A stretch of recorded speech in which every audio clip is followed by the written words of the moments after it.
नमस्कार, मेरा नाम अनु है। मैं सेक्टर 45 चंडीगढ़ से बात कर रही हूँ। मैंने आप लोगों से आज बहुत ज़रूरी इन्फॉर्मेशन शेयर करनी है ब्रह्मा कुमारीज़ के रिगार्डिंग। मैंने 2016 जनवरी में ब्रह्मा कुमारी सेक्टर 46 चंडीगढ़ में ज्वाइन किया था।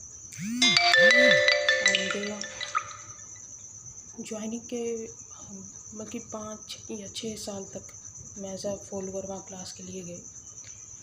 तो लास्ट ईयर 2021 में 30 जनवरी 2021 को वहाँ की 5 लोगों ने मेरे साथ मारपीट की आश्रम के अंदर, बुरी तरह मारपीट की, जिसमें मेरे को इंटरनल और एक्सटर्नल इंजरीज आई हैं। और सबसे ज़्यादा मेजर इंजरी जो है वो मेरी घुटने में आई है, राइट नी में। इसका मांस भी फट गया था, डिसलोकेट हो गया था। और MRI के बाद पता चला कि इसकी जो है अंदर से झिल्ली भी, मतलब जो बिल्कुल इंटरनल पार्ट होता है वो पूरा फटा हुआ है। मतलब इतनी बुरी तरह इन्होंने मेरे साथ मारपीट की थी, बिकॉज मैंने इन पांचों को इमोरल एक्टिविटी में, सेक्सुअल इमोरल एक्टिविटी में भूल देख लिया था। एक तो वहाँ की टीचर है शिवानी, जिसका असली नाम चंद्रकला है, और एक अनिल नाम का अंकल है जो कि वहीं नियर बाई सेक्टर 49 से आता है। 10-12 साल से शायद इन लोगों के साथ जुड़ा हुआ है एज अ फॉलोअर। और एक पियोन है उनका, अरवीन, जो जगतपुरा से आता है, वो भी काफ़ी सालों से इनके साथ ही है। और ये लोग मोस्टली आश्रम पे ही रहते हैं, बल्कि डे टाइम में।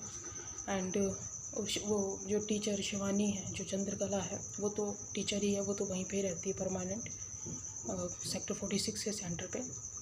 एंड एक सोनिया और अरविंद हस्बैंड वाइफ है, वो यहीं सेक्टर 45 भी बड़ैल से आते हैं। तो इन 5 लोगों ने मेरे साथ मारपीट की। हालांकि मैंने इस चीज़ के बारे में किसी को बताया नहीं था अभी, लेकिन इन लोगों को पता नहीं कौन सी इनसिक्योरिटी हो गई थी। हालांकि मैंने इंटेंशनली नहीं देखा था, गलती से अनइंटेंशनली मैंने देख लिया। लेकिन मैंने इस चीज़ का बिल्कुल किसी को भी बताया नहीं था। लेकिन इन लोगों ने इनसिक्योरिटी के चलते मेरे साथ मारपीट की आश्रम के अंदर पिछले साल 30 जनवरी 2021 को। बुरी तरह मेरा गला दबाया, इवन कि मैं आवाज़ भी ना निकाल सकूं कि बाहर किसी को सुनाई दे। और मारपीट करने के बाद जब इन्होंने मेरा घुटना, जब मैं ठीक से खड़े भी नहीं हो पा रही थी, मैंने इनको कहा कि मैं तुम्हारी कंप्लेंट करूँगी। तो मेरे सामने 5 खड़े थे एंड चंद्रकला ने, यानी कि शिवानी ने फ़ोन उठाया। चंद्रकला उसका असली नाम है। और मेरे सामने पुलिस को कॉल की और पुलिस को बुलाया गया। पुलिस आई, उन्होंने मेरे बारे में झूठी उल्टी सीधी बातें बोलना शुरू कर दी। मैंने कहा आप मेरी हालत देख लो, मेरा घुटना इन्होंने पूरी तरह तोड़ दिया और मेरे साथ मारपीट की गई है, तो मेरे को मेडिकल ट्रीटमेंट के लिए लेकर जाओ अभी। और ऊपर से पूरे जो आश्रम है उसके अंदर कैमरा इक्विप्ड है, वो आश्रम हर रूम में कैमरा है। मैंने कहा आप ऊपर से फुटेज निकाल लो और आप देख लो, आपको पूरा जो सीन है दिखाई दे जाएगा आपको, और आप इन लोगों को अरेस्ट करो, 5 को। लेकिन उतने में पुलिस ने ऊपर जाके फुटेज नहीं निकाली। और 43 की जो 43 में जो सेंटर है, जिसकी BK कविता हेड है, उसकी कॉल आई इनको, या पता नहीं इन्होंने की, लेकिन मेरे सामने जो है उसने फ़ोन कॉल पे बात की। और 5 मिनट के अंदर इन आश्रम वालों के साथ बात हुई उसकी, BK कविता की, जो 43 की हेड है। और 5 मिनट के अंदर वो 3 पुलिस वाले चेंज हुए और 3 नए पुलिस वाले आते हैं। मैंने उनको भी इतनी बार कहा कि ऊपर से रिकॉर्डिंग फुटेज निकाल लो आप और इनको अरेस्ट करो और मेरे को मेडिकल के लिए लेके जाओ। लेकिन मेरे इतनी बार कहने पे भी पुलिस एक बार भी फर्स्ट फ्लोर पे नहीं गई। और वहीं 40-45 मिनट बैठ के आराम से इन्होंने भोग सर्व किया। आश्रम वालों ने, उन्होंने इन पुलिस वालों को चाय पिलाई, भोग सर्व किया, आराम से बैठ के उन्होंने खाया पिया। लेकिन ना तो मेरे को मेडिकल ट्रीटमेंट के लिए लेके गए, ना ही तो उन्होंने ऊपर से फुटेज निकाली, जो कि सबसे बड़ा प्रूफ था। और मुझे फोर्स किया कि जो उन्होंने कुछ लिखा हुआ था कि यहाँ पे कुछ नहीं हुआ है, मुझे कहते इस पर सिग्नेचर करो। मैं तो काफ़ी कुछ लिखा होता है उस पेज पे। मैंने कहा पढ़ो इसमें क्या लिखा है। ठीक है, मेरी कंडीशन ठीक नहीं है, एक तो पहले आप मुझे मेडिकल के लिए लेकर चलो है। तो उन्होंने बताया इस पर लिखा है कि यहाँ पे कुछ नहीं हुआ है, कल से मैंने यहाँ नहीं कल से मैं यहाँ नहीं आऊँगी, मैं यहाँ पे कुछ नहीं हुआ है, कोई मारपीट वाली बात नहीं हुई। कहते इस पर सिग्नेचर करो। मैंने कहा मैं क्यों सिग्नेचर करूँ इस पर, ये तो सारा झूठ लिखा है, इन्होंने मेरे साथ मारपीट की है। तो इतना कहने के बावजूद भी वो लोग आराम से वहाँ बैठ के चाय पीते रहे, स्नैक्स खाते रहे, मुझे कहते रहे बेटा छोटी सी गल है, छड़ परा, ठीक है, छोड़ दे। मैंने कहा सर आप यूँ, अच्छा जब मैं रिकॉर्डिंग के लिए बोला तो वो पुलिस वाले उनसे पूछते कि करिए, आश्रम वालों से पूछ रहे हैं, उन 5 से पूछ रहे हैं आगे खड़े हो कि करिए। मैंने कहा आप इनसे पूछ के अपनी ड्यूटी परफॉर्म करेंगे। मतलब रिकॉर्डिंग नहीं ली उन्होंने तो नहीं निकाली, सबसे बड़ा प्रूफ उन्होंने वहीं छोड़ दिया और ऑन द स्पॉट मेरा मेडिकल भी नहीं करवाया। उसके बाद चक्कर काट के 2 बार इन्होंने उसके बाद मैं घर गई, सॉरी उसी दिन जैसे तैसे मरते मैं अपना नेटिव प्लेस पे गई, हिमाचल गई। वहाँ पे मैंने अपने जो हमारे फैमिली डॉक्टर हैं उनसे ट्रीटमेंट दिया, उन्होंने थोड़ा सा डिसलोकेट जो नहीं हुआ था उसको ठीक किया। मुझे पता है कि मैं कैसे गई थी उस दिन, पूरे पैर को घसीटते हुए मैं 43 बस स्टैंड तक पहुँची, वहाँ से बस लिया मैंने, क्योंकि इन्होंने मुझे इतनी धमकियाँ दी आश्रम वालों ने, पुलिस वालों के जाने के बाद भी रास्ते में इन्होंने इतनी धमकियाँ दी मुझे जान से मारने की। बोलते तू यहाँ से भाग जा नहीं तो हम तेरे को जान से मार देंगे। किसी को बताया तो गंदी गंदी गालियाँ दी, इवन कि जब आश्रम मारे तब भी गंदी गंदी गालियाँ दी। ये ऊपर से तो शांति करते रहते हैं लेकिन अंदर से इतनी गंदी गालियाँ देते हैं कि आप इनकी असली लैंग्वेज सुनेंगे। मैं नहीं कह रही हूँ सारे, लेकिन जिन लोगों ने ये सब किया है क्राइम, मैं उन लोगों की बात कर रही हूँ, ठीक है। और गलत हैं वो लोग भी जो इन लोगों को सपोर्ट करते हैं। तो मैं फिर, लेकिन मेरा माइंड अंदर से इतना डिस्टर्ब था, थोड़ी सी मेरी हालत ठीक हुई तो हफ्ते के अंदर मैं वापस आई सुबह। मतलब मेरा मन अंदर से इतना गिल्ट फील कर रहा था कि जिस चंडीगढ़ जैसे शहर में मतलब ये हालत है कि पुलिस वाले ने मेरी एक कंप्लेंट तक लॉन्च नहीं की। ऑन द स्पॉट तो पुलिस ने मेरी कंप्लेंट लॉन्च नहीं की थी। देन मैं सीधा 15 घर से वापस आके मैं पंजाब वाले ह्यूमन राइट्स कमीशन में गई। उन्होंने कहा ये चंडीगढ़ का नहीं है तो आप दिल्ली करो, मेल दिल्ली वाले में जाओ, ठीक है। तो मैंने कहा मैं दिल्ली तो नहीं जा सकती हूँ, आप मुझे फ़ोन नंबर या साइट बता दें, आप उनकी मेल आईडी। तो उन्होंने मुझे मेल आईडी दी, लैंडलाइन भी नंबर भी दिया। मैंने कई बार लैंडलाइन नंबर को कॉल की लेकिन उन्होंने कभी पिक नहीं किया लैंडलाइन। फिर मैंने मेल भी सेंड किया तो मेल पे आया कि ये डिस्प्यूट मैटर है, हम इसमें नहीं, मतलब हम इस कोर्ट नहीं डील कर सकते। मुझे ये मेल पे रिप्लाई आया उनको। 15/2 को मैंने SSP को भी जाके कंप्लेंट किया, बाय हैंड मैंने SSP को कंप्लेंट किया। एंड वहीं तो वहाँ से फिर कंप्लेंट 34 में आई, तो 34 के थाने में आई। एंड उसके बाद बार चक्कर काट के, मतलब बड़ी मुश्किल से 2 बार इन्होंने उन लोगों को बुलाया है, अदरवाइज़ वो तो इनको आश्रम वालों को पुलिस स्टेशन भी नहीं बुलाने वाले थे। पुलिस स्टेशन में भी अच्छा खासा एक टाइम पास की तरह इन्होंने इस केस को लिया, ठीक है। एंड कुछ नहीं हुआ। 2 सिटिंग्स हुई, एक 26 फरवरी को हुई, एक 8 मार्च को हुई। 26 फरवरी में 4 आए थे, जो 5वां जो पियोन था अरविंद, वो 8 मार्च को आया था। वो प्रेजेंट नहीं हुआ था कि पता नहीं वो कहीं चला गया या कहीं पे भी कहीं चला गया, वो यहाँ चंडीगढ़ में नहीं है। एंड देन उसको 8 मार्च को बुलाया गया, कोई आउटपुट नहीं निकला और मैं फुली सेटिस्फाइड नहीं थी पुलिस की, जो भी पुलिस ने इन्वेस्टिगेशन किया या नहीं किया आई डोंट नो, लेकिन जो भी एक मुझे फॉर्मेलिटी की तरह लग रहा था।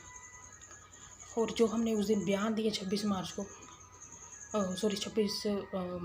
फरवरी को, यस, जिसमें 4 लोग थे वहाँ पे प्रेजेंट, उनकी तरफ से, आश्रम वालों की तरफ जो अक्यूज्ड थे, तो जो उन्होंने बयान दिए मैंने दिया, उसकी मुझे फ़ोटोकॉपी भी नहीं दी गई। ठीक है। मैंने कहा कि मैं क्लिक कर लूँ या मुझे इसकी कॉपी दे दो। कहते नहीं, आप यहाँ पर आकर देख सकते हो, लेकिन ना आप इनको वो नहीं कर सकते हो, क्लिक हम फ़ोटो क्लिक करने की परमिशन नहीं दे सकते, ना हम कॉपी देते हैं, ये अलाउड नहीं है। मैं एंड उन्होंने मुझे नहीं लेने दी, कॉपी भी नहीं दी और मुझे फ़ोटो भी नहीं क्लिक करने दी। मैंने कहा क्या कर सकते हो आप, ठीक है। पुलिस स्टेशन में नहीं दिया उन्होंने कॉपी, एंड इवन कि मेरे सामने डेट तक नहीं डाली। मैंने कहा डेट तो डाल लो। कहते कोई नहीं, वो हम डाल लेंगे अपने। और मैं आ गई वहाँ से। 8 को भी आए वो। 8 को ये कहा गया कि वो पुलिस वालों की तरफ से ये कहा कि वो ना माफ़ी मांगने के लिए तैयार है, वो रिटर्न में आपको दे देंगे कि हाँ भाई ये ऐसे है। लेकिन जब वो आए 8 मार्च को, ऐसा कुछ नहीं था। रिटर्न में उन्होंने ऐसी कोई ढंग की स्टेटमेंट नहीं दी कि जिसमें वो अपनी गलती की एडमिट कर रहे हो, ठीक है। देन मैंने कहा ये तो एडमिट ही नहीं कर रहे अपनी गलती, तो कॉम्प्रोमाइज़ किस बात का। मैंने कहा आपने एक तो सबूत छोड़ दिए, फुटेज नहीं ली, मेरा मेडिकल ऑन द स्पॉट नहीं करवाया, उसके बाद भी और से मेरे को धमका रहे थे हैं, और उसके बाद भी आपने मतलब इनके खिलाफ़ कोई एक्शन नहीं लिया एक तो। और ये मतलब कि उन्होंने कोई गलती एडमिट करके रिटर्न में मुझे नहीं दी। एंड एक और लास्ट में क्या होता है कि ये पूरे इन्होंने एक मजाक की तरह, फॉर्मेलिटी की तरह इस केस को डील किया गया। एंड इन्होंने लास्ट में घूम घूम के पूरे थाने में अपना भोग बांटा ब्रह्मा कुमारीज़ वालों ने, और पुलिस वालों ने बड़े आराम से बैठ के खाया, क्योंकि उन्हें पता है, क्योंकि पुलिस की सपोर्ट है इन्हें, ठीक है। इनके कंसर्न थाने, जिस भी सेक्टर में सेंटर, उसके कंसर्न थाने से इनकी अच्छी सेटिंग है, ठीक है। एटलीस्ट इनका तो मुझे पता चल गया 46 का, ठीक है। 46 का तो मुझे पता चल गया। पुलिस ने एक पॉइंट पे भी मतलब मुझे ये नहीं लगा कि पुलिस ने ईमानदारी से काम किया मेरे केस में। On the spot Dilbar Singh ji, Dilbar Singh, inspector Dilbar Singh यहाँ पे आए थे, वहाँ पे आश्रम पहुँचे थे, जिन्होंने ऑन द स्पॉट पहुँच के अपने एक मेल ऑफिसर और थे उनके साथ, और एक फीमेल थी, तीनों ने कुछ नहीं किया, ठीक, कोई ड्यूटी परफॉर्म नहीं की अपनी, खाली उनको सपोर्ट किया बात को दबाने में।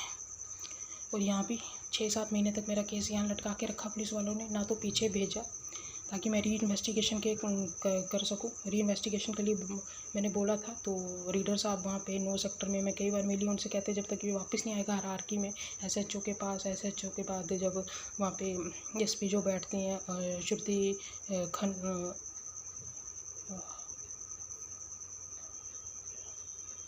श्रुति अरोड़ा एंड उसके बाद फिर ऊपर आएगा। मैंने कहा ठीक है, मैं थाने के चक्कर काटती रही, उन्होंने डिले करके रखा, ना तो ऊपर भेजे बैग पे। फिर 6-7 महीने बाद अराउंड मई में इन्होंने वापस केस भेजा, तो मैं गई, तो मैं रीडर साहब कहते हमने तो केस क्लोज़ कर दिया। मैंने कहा सर मैं आपके पास इतने टाइम से आ रही हूँ, आपने क्लोज़ क्यों कर दिया। कहते आप रीओपन करा दो। मैंने कहा सर रीओपन तो मुझे करवाना ही पड़ेगा। फिर मैं विंडो में 9 सेक्टर गई, मैंने रीओपन का डाला, फिर से रीओपन के लिए एप्लीकेशन डाला, फिर रीओपन किया। उससे पहले भी मैं एसएचओ से भी मिल चुकी थी 1-2 बार ही, लेकिन कोई ख़ास एक्शन नहीं हुआ, कोई एक्शन नहीं लिया गया था।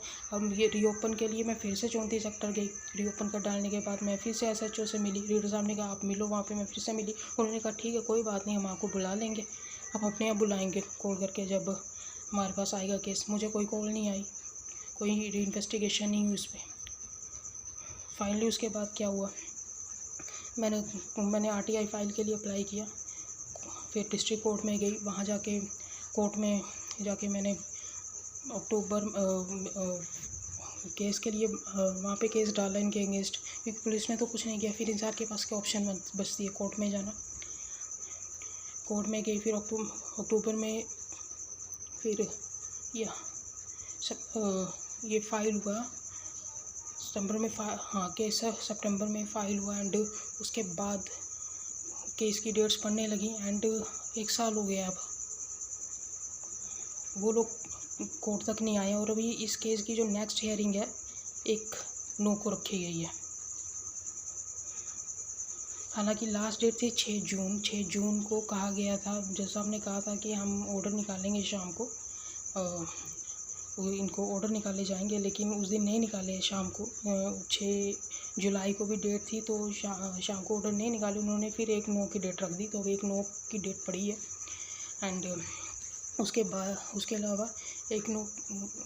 अलावा इसी साल जब 10 मार्च की डेट थी मेरे केस की, तो 11 मार्च को इन्होंने 43 सेक्टर से सुधीर नाम का, वहीं पे रहता है वो भी सेवाधारी, तो क्या मैं तो गुंडा ही कहूँगी, क्योंकि गुंडे पाले हुए इन्होंने आश्रमों में मारपीट करने के लिए।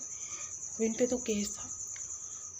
इसने मेरे को 46 के पार्क में 2021 में जब मैंने केस डाला, उससे पहले भी उसने मुझे 46 के पार्क के पास 43 से आगे 46 के पार्क के पास आके मुझे धमकाया, मुझे धमकियां दी।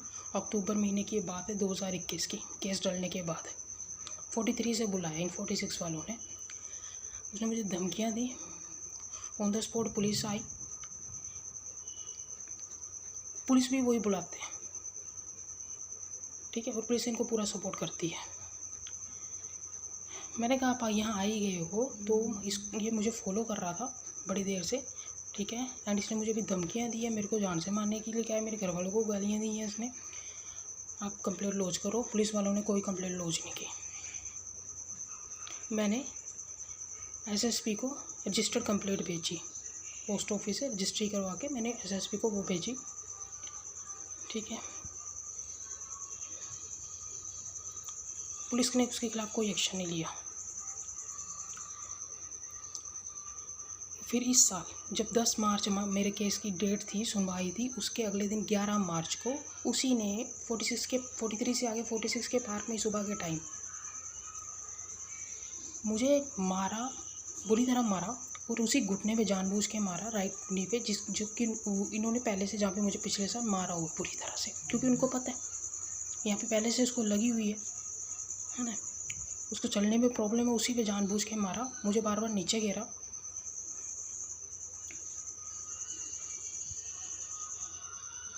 मेरी गर्दन पे मारा, पंचेस मारे हैं, मेरी पूरी बाजू पीछे को मरोड़ दी। एंड जब पूरी मारपीट हो गई, जब पूरी मारपीट हुई, कंप्लीट की ना इसने, उसके बाद खुद ही फ़ोन करते हैं आम पब्लिक जो वहाँ पे रेजिडेंट्स थे, ठीक है। वहाँ पे उन्होंने उसे कई बार कहा कि तू गलत कर रहा है, लेकिन बीच में आगे किसी ने बचाया नहीं, क्योंकि उन्हें पता ब्रह्मा कुमारी इसके गुंडे हैं ये।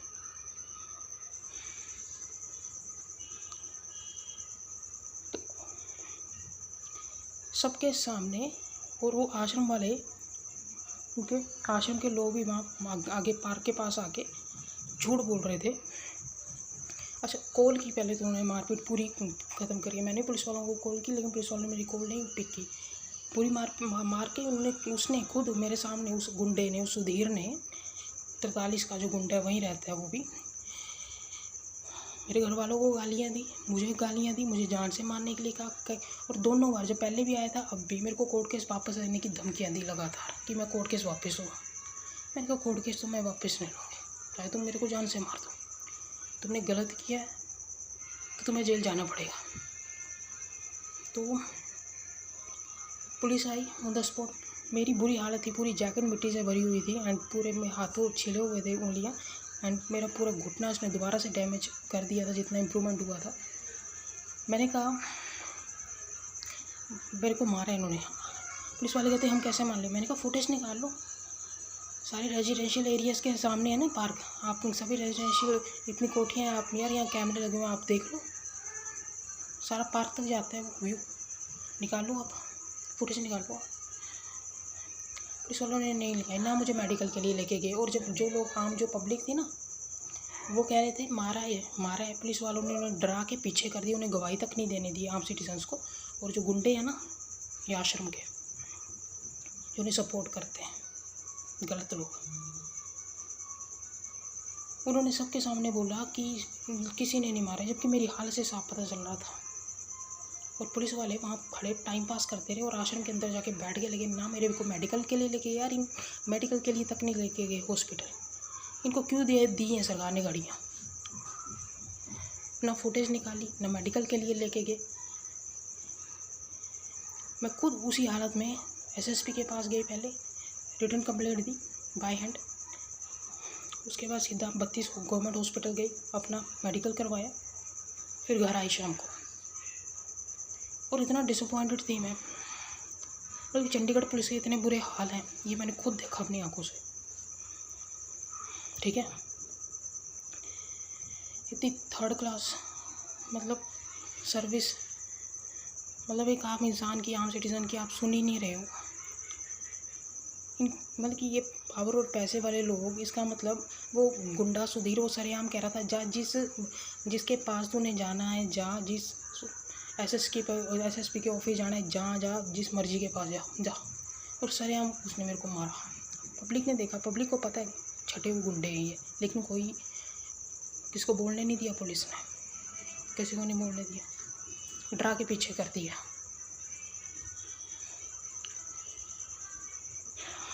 मतलब पुलिस में जो मेरे केस में मैंने देखा है ना, पूरा करप्ट है पुलिस का रोल पूरा, मतलब उनको सपोर्ट करने में रहा है, शायद दे रही है पुलिस ऐसे लोगों को ऐसे। और आश्रम वालों को चाहिए कि आश्रम के, मैंने हेडक्वार्टर में भी आश्रम में पिछले साल ही 3 मेल्स डाल दी थी और एक रजिस्ट्री लेटर भी डाला था कि इस तरह से ये आश्रम में कुछ मतलब अपनी एसएसपी की कंप्लेंट भी भेजी थी। और मैंने कहा था कि ये आश्रम में आपके ऐसे कुछ चल रहा है, प्रॉब्लम चल रहा है, मेरे साथ मारपीट की गई है ऐसे। मेरे को कोई रिप्लाई नहीं आया, हेड ऑफिस से भी इनके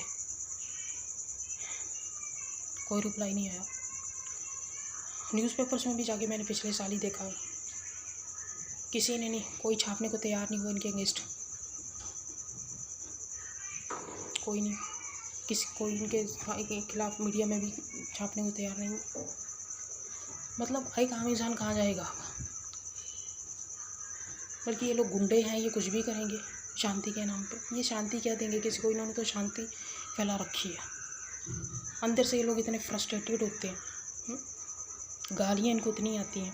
अच्छा, अब ये जो मेरे पहले वाला वकील था 4 महीने से, ये दूसरा जो केस था, कहते मैं आपकी अगली बार, उसने मेरी स्टेटमेंट नहीं कभी कराई। अभी 6 जुलाई को मेरी स्टेटमेंट पहली बार कराई गई जज के सामने। 1 साल से मेरी स्टेटमेंट तक नहीं करवाई गई। वो लोग अपोजिशन वाले तो, पार्षण वाले तो कभी खैर आए ही नहीं, उन्होंने शक्ल ही नहीं दिखाई आज तक।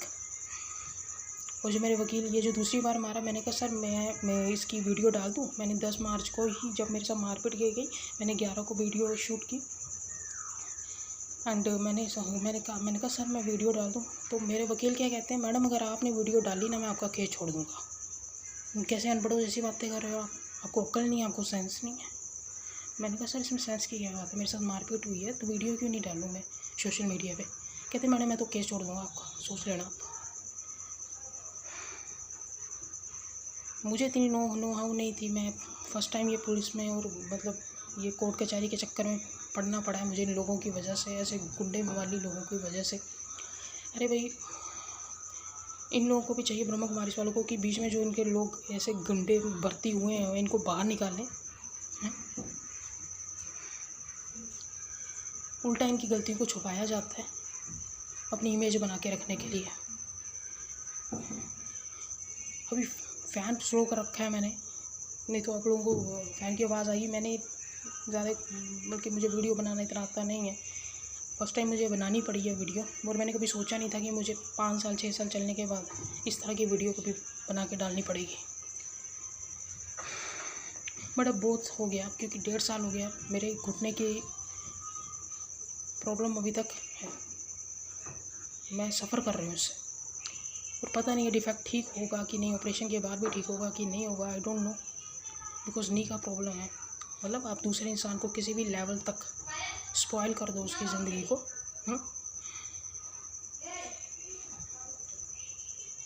और पुलिस उसका साथ दे रही है। और ये अच्छा, ये जो दूसरी बार मैंने अच्छा, उसके बाद मेरे वकील ये ब्रिजमोहन डिस्ट्रिक्ट कोर्ट में कह रहे हैं दूसरी बार मारपीट, कहते मैं हम अगली डेट पे ना मैं आपका वो बयान करवाऊँगा, स्टेटमेंट करवाऊँगा उनके सामने कैसे से मारा गया। मैंने कहा ठीक है सर। दूसरी बार वो आई नहीं, उसके बाद कई डेटें पड़ी, उन्होंने मेरी कभी स्टेटमेंट नहीं करी। मैंने कहा सर स्टेटमेंट क्यों नहीं हो रही, नहीं करवाई। कहते हम केस डालेंगे। मैंने कहा ठीक है सर। केस अप्रैल में इनको एलोकेट कर दिया गया। अप्रैल में 4 महीने गुजर गए, मेरे साथ झूठ बोलते रहे वो। इतनी बार मुझे बुलाए, डॉक्यूमेंट्स पे साइन करवाए, इतनी बार बुलाए। मुझसे झूठ बोलते रहे, फिर केस डल गया जून से पहले, फिर कहते जून की छुट्टियाँ आ गई हैं, ठीक है। जब मैंने कहा कि सर क्यों नहीं केस डल रहा है, तो मेरे साथ अब्यूसिव लैंग्वेज में बात करने लग पड़े।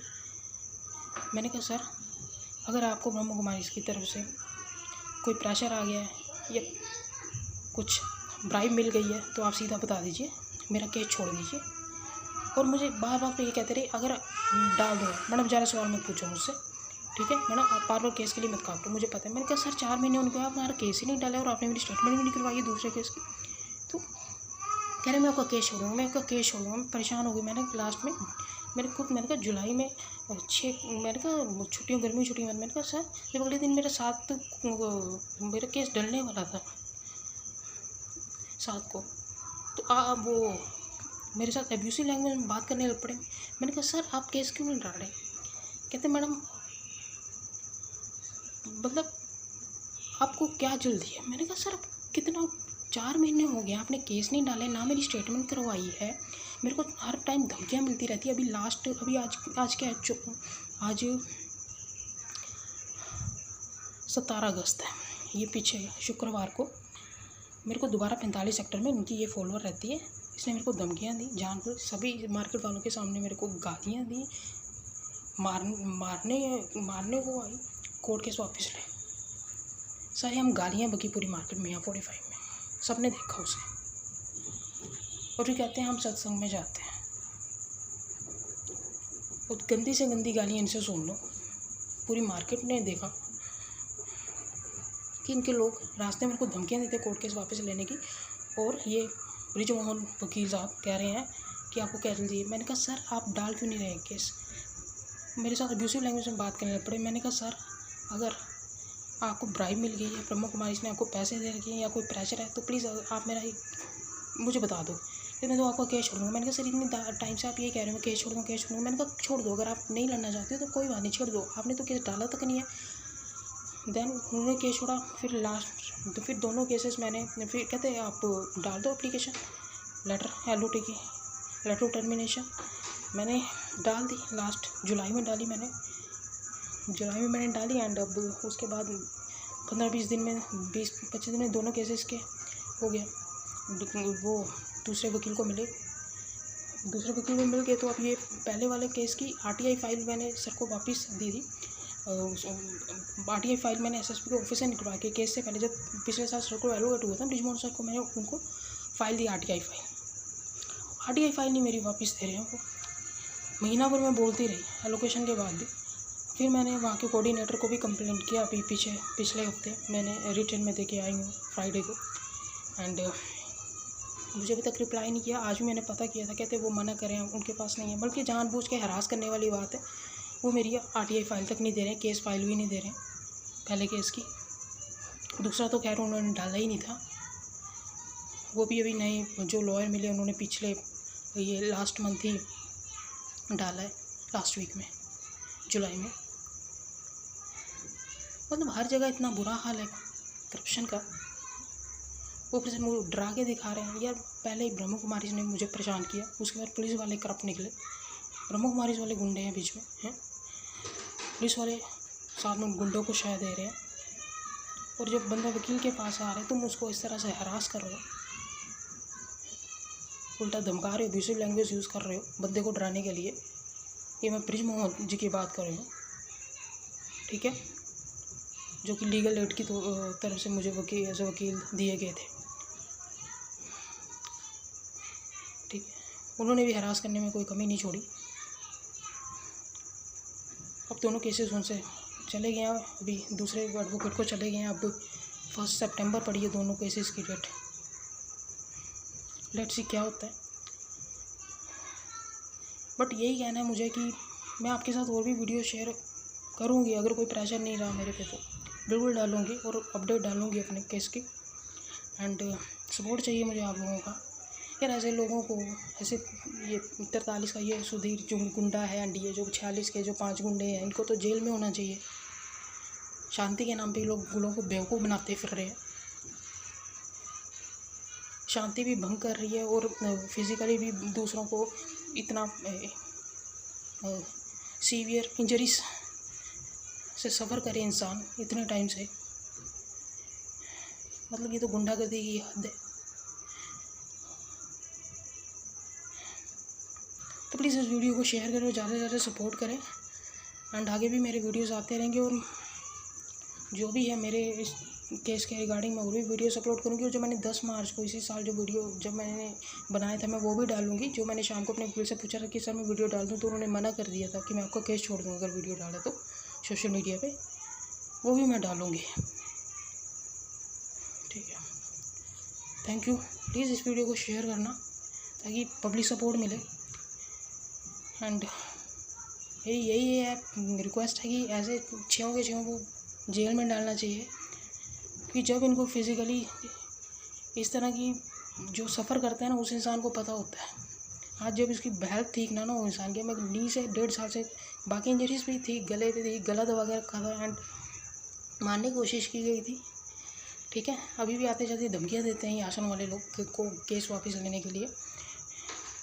तो कोई बात नहीं, ये लोग मार दें तो मार देंगे तो मार देंगे मुझे, लेकिन मैंने पीछे नहीं हटना है। 1.5 साल से ऊपर हो गया मुझे जस्टिस के लिए धक्के खाते खाते, लेकिन एटलीस्ट दुनिया को पता तो चले मारा है तो किसने मारा है इसको।